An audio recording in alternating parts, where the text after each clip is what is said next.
Hey everyone, this is a dispatch from Hollie McKay. It's actually a pre-dispatch. This is recorded a number of weeks ago, and it is a discussion about what does it take to prepare to go into a war zone. So Hollie, you're getting ready to go do another trip into another troubled part of the world. What are the things that you are doing and paying attention to as you set one of these trips up?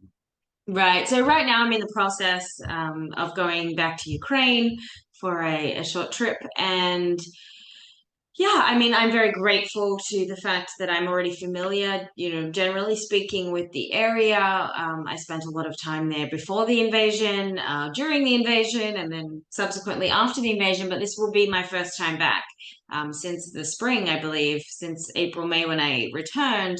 Um, I wanted to go back earlier, sort of in the summer, but I had, other obligations to Afghanistan, Iraq, and to a lot of other things. So I figured now was really a good time, kind of rounding out to the end of the year, just before the winter sort of starts, would be really important to go back. And I think first of all, you got to understand, I mean, there's so many things, but when you're planning these trips, you have to sort of go and understand what it is that you want to sort of get out of it and achieve. And I think it's really great to have kind of a rough outline of one or two or whatever the assignment is, few different stories. For someone like me, who's sort of a feature writer, my process is going to be fairly different to someone who's maybe breaking news. So they're not necessarily chasing or following a particular story, but rather just kind of being up to the minute. I'm very grateful that I sort of can go with different topics and flesh those out. So I think it's really important to have a couple of those topics under your belt, and with that, sort of do as much research as you can on those specific topics, just kind of getting up to speed, getting a deeper understanding, all of those really important things. But I think it's also really key to also have an open mind. I mean, every single trip to a war zone or foreign country that I've ever done, I've always, maybe had one or two story ideas, but every single time you end up learning so much, or another story sort of comes to you that you never even knew you could never have imagined existed, sitting at home doing research in the United States. But so it's really important to sort of have those two different tracks and be open minded. And so with that, you've just got to have a really good understanding of the lay of the land. So read as much as you can, listen to some podcasts, watch videos, just kind of absorb as much information as possible. And that's sort of what I'm doing at the moment in these last couple of days before I leave, is just listening to different thoughts and opinions and just trying to kind of reconnect with as much as I can as to what is kind of going on. Also with that, trip planning, logistics, security, all those things are very, very critical. You've got to not only figure out, okay, well, I'm flying to Krakow, but then how am I getting from Krakow to Kiev? How am I getting from Kiev to the next place? So you've got all those kind of things you've got to factor in, which are a little bit easier now than certainly they were during the invasion when I was, coming in from the Hungarian border. I I'd gone in, remember, I'd come yeah. out. Anyway, don't want to go into that, but that was a nightmare. But it all fell into place. I slept in a someone I didn't even know, who had gotten a ride from someone to the border, and then someone let me sleep in a church. And mind you, this was freezing. It was in the middle of winter, and didn't know anyone from a bar of soap. And suddenly, someone connected me with someone, and then they were picking me up, and it all fell into amazing place. And I look back on it, but that was not an easy thing to do have done by myself. I feel like this time it's a little bit easier. But then again, you've got to figure out exactly sort of where you're going, and maybe it's hard to figure out exactly where you're going. Maybe it's not always clear cut. Am I going to Dnipro? Am I going to Kharkiv? Am I going to, it's very hard to kind of say too far out. That's more of a day by day thing, just depending on danger levels. But I think you can have a sort of a sense of the direction that you're heading in. And so in that case, study the map, study it, get to know as much as you can, even though you're not, maybe not be the one driving, but you've got to have the best sense that you can of exactly where you're going, what is happening in those areas, how close the Russians are, and just kind of keeping your finger on the pulse. I think that is always it's always a challenge, but it's a very important challenge. So to sort of just dedicate, day 2 3 days to sort of doing all that, and then on top of all of it, you've got to figure out really important things like what you're going to wear. And I say that not in vain, but I say that in a very practical sense. For me, I try as much as I can to take carry on if I know that my body armor is already going to be there. But then again, if you're carting body armor with you, then carry on is not really going to happen. So yeah, it makes things a little difficult. But for the most part, whatever I sort of take for my day to day, I try to just take carry on with the backpack. You've got to limit, you know, it.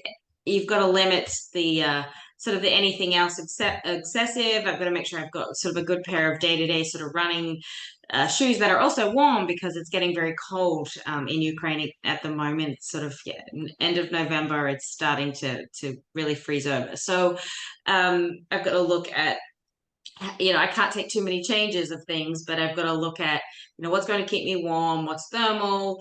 Really can only just take one really good jacket, some beanies, some workout clothes. Hopefully I can do like a workout in my room. That's always something important to me. Unfortunately, it takes up too much space in my suitcase, but I do it anyway.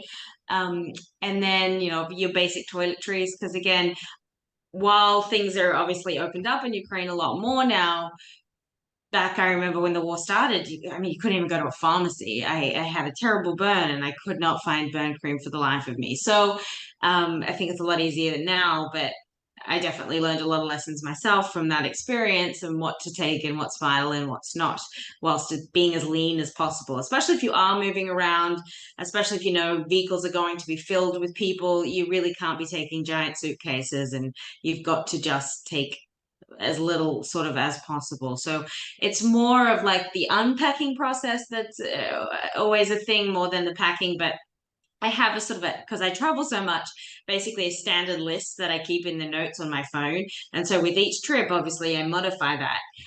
But that sort of helps me to sort of fairly quickly go through and make sure that I've got everything from, extra passport photos. And especially with Ukraine, I'm having to take extra battery packs because the electric situation, especially in the East, is not great. There's a lot of blackouts. And so that's certainly something that I have to contend for. I have to be able to contend for some very freezing nights. I have to be able to contend that maybe I can't charge my phone for several days. And obviously having a charged phone is critical for photo taking and for videos and for things like that. So there are so many little things that go into it. My notebook is really important to have, and not even just with pens, but you've got to remember to take pencils, because what happens if something, you end up with a spill or freezing or things like that. Whereas the old steady pencil that we never use anymore isn't going to sort of smudge and get run in the rain compared to a typical pen, that ballpoint pen. So there are really a lot of little things. I think the more you do it, the more you learn from each experience and you sort of take that away. But as much as I wish it could just be this 5-minute get in and get out thing, it's not. You have to be very strategic and careful about it, because there isn't a huge amount of opportunity in a war zone just to kind of run off to the 7-Eleven and pick up something that you forgot to bring. Well, it sounds like a very complex camping trip more than anything else, because you're essentially taking everything with you. I mean, I've seen you do this in the past, going to places that are warm, right? So and it's a very different list when you go like to Iraq in the summertime or anything like this. But this is Eastern Europe in the winter is a little bit different place than the Middle East. So but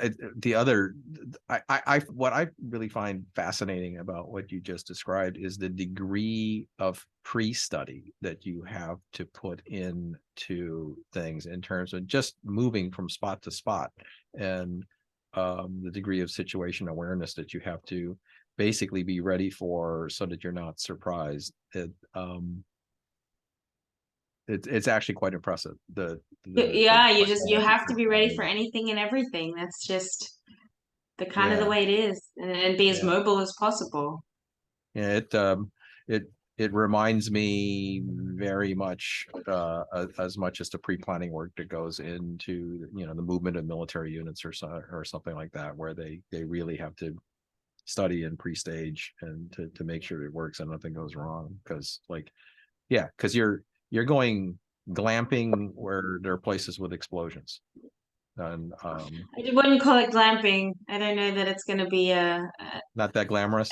nice, but we'll see. I mean, it's certainly, I'll be with good people who I'm sure will do the best that they can to take as good care of me as possible. But it is a war zone, and your priority, the priority of the people around you is not to make sure that you're warm and comfortable and well fed. Or however, Ukrainians are extremely hospitable, but it's to fight the enemy. And that is going to be their focus for however long that takes. And so we as sort of guests in their country and obviously are welcomed. Ukraine wants the coverage and they want people to be aware of what's happening. But I think, yeah, you've got to be ready to go with the flow. And that's the best we can all do. Yeah. So last question. When you get there, normally you'll have, well, or not normally, but as part of the preparation process, you have a network of people that you will be connecting with. And in some cases it's a deep network, and other it's been built up over many years, and in other cases it's one that you develop on the fly as you're there. Compared to the last time that you were there, what's different in terms of the degree of prep and network that you have this time? Because the last time you were there was pretty tumultuous. The place was literally exploding around you. Yeah, I mean, when I went in, it was sort of this very sort of touch and go, like, are they going to invade? Are they not? So you could do as much research as you could on the possibilities of it, but there really wasn't anything. I did go to the east where the kinetic war has been happening since 2014. So that was a different thing that I could sort of research and prepare for. But sort of Kyiv was a very normal kind of place. So you still go through the process regardless of whether there's a war or there's a not.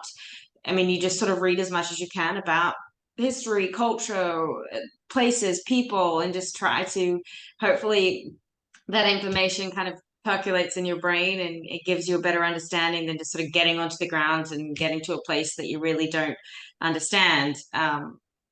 So yeah, regardless of sort of the place, that process for me has always been the same, whether I'm going to Iran or whether I'm going to Afghanistan or Ukraine, it's still that process of just trying to kind of absorb as much information as possible. And then, yes, having some sort of structured idea, but also keeping an open mind, knowing that things are going to arise and stories will arise and different leads will happen. Generally speaking, as journalists, we work with fixers.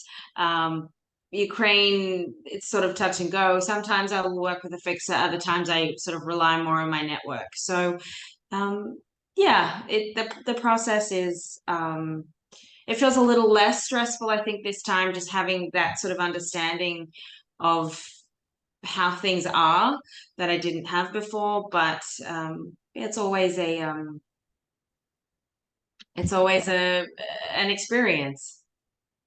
Yeah, well, always an experience in your case can be something as simple as I was going there to make a coffee table book and the entire country exploded.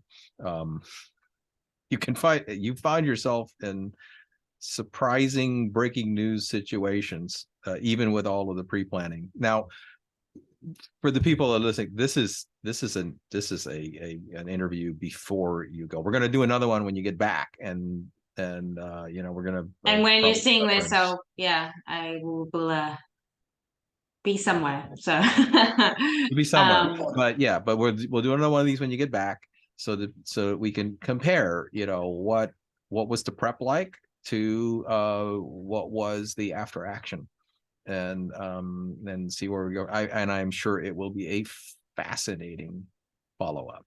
Until then, thank you very much for spending a little bit of time telling people about what you do to get ready, and we'll talk to you again on this very same subject at a future date.